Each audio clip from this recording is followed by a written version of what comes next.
Korean dramas have never looked away from bullying. The glory, all of us are dead, weak hero. Every single one of these stories is about the student who suffers. But what happens when the teacher finally snaps?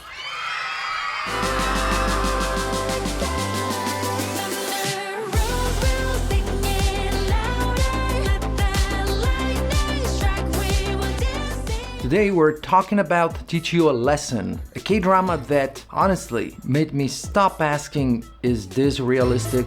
괴물들과 싸우려는 겁니다. And start asking, why is this so necessary? 요건 보호국 감독관 Because Na Hwa-jin, our vigilante teacher, 하는 것입니다. is not just a cool action character. He's a symptom. He is South Korea processing something it can't say out loud. And today we're going to figure out exactly what that is. So here's the thing. We always talk about K-drama being so beautiful, right? The cinematography, the leads that somehow never age. But Teach You a Lesson didn't come out of nowhere. It came out of a moment of national crisis. In 2023, South Korea saw massive teacher protests. Hundreds of thousands of educators marching in Seoul. Why? Because the system had broken them. We're talking about teachers legally persecuted by parents. Parents filing child abuse complaints against teachers for simply disciplining their students. And in the same period, teacher suicides were rising. Not metaphorically, actually rising. So when the ERPB, the Educational Rights Bureau Protection in the drama, walks into a school and says, we have state-sanctioned authority to restore order. You understand why Korean audiences didn't laugh at that. They felt actually good. Now, here is what nobody mentions out loud. The bullying in this show, it isn't just about bad kids. It's about interests. 끌리는 대로 한번 해보세요. 하실 수 있으면요. You know how it is. A parent with money, connections, a kid at the top of the pyramid. 엄마들 감당하실 수 있겠어요? That parent doesn't want the vigilante showing up. They want the problem to disappear quietly. And for a long time, that's exactly what happened. Na Hwa-jin is interesting because he breaks that rule entirely. He doesn't care about your parents' politics or social status. He treats systemic corruption with exactly the same force he treats a schoolyard bully. That is the ultimate power fantasy for a lot of people watching right now. We actually saw this same dynamic in the Perfect Crown scandal.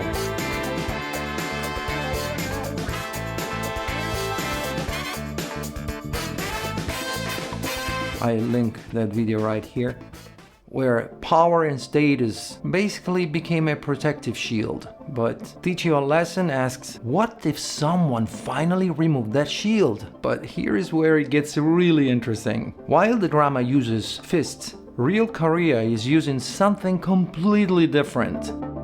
Social death. South Korea is aggressively clamping down on bullies, and I mean aggressively. Top universities are now rejecting students with disciplinary records for bullying.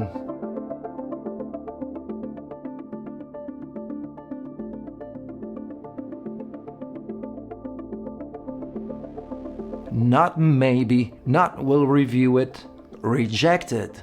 Your teenage choices follow you to your university application, to your job interview, to your entire adult life. And celebrities? I mean, we've seen it over and over. A bully gets exposed years later, and the fallout is immediate.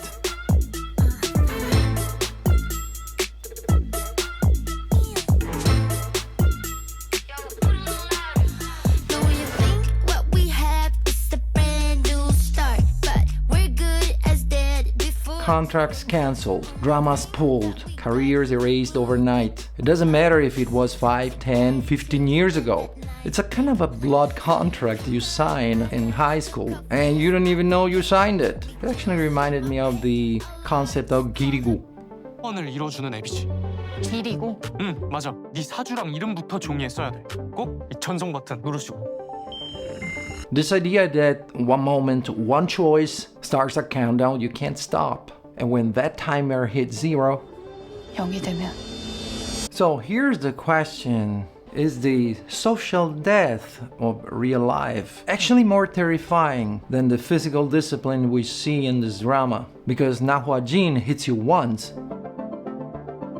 The internet hits you forever. And I think that's what makes this drama smarter than people give it credit for. It presents physical force as a solution. But the writers know that the real audience knows better. The ERPB is the fantasy.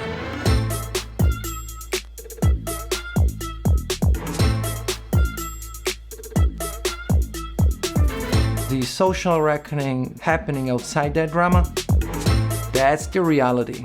And in a weird way, they're having a conversation with each other. The drama is holding up a mirror to a society that already started punishing the bullies, just in a different way. I want to leave you with this, because it's the key to understanding not just this drama, but a lot of Korean storytelling right now. Han. It's one of those Korean words that doesn't translate completely, not clearly. It's not just sadness, it's not just anger, it's the weight of injustice that has no place to go. Grief that have been swallowed for so long that it just became part of you. Korean culture has been carrying Han for a long time. Centuries of occupation, decades of brutal economic pressures, and now a generation drowning in academic competition that feels designed to break them before they even begin. Teach You a Lesson gives Han a character. Na Hwa-jin doesn't just fight bullies, he fights the feeling that nobody was ever gonna come, that the adults were always gonna look away, that the system was always gonna protect itself. That drama is a catharsis, a warning, and honestly, a plea.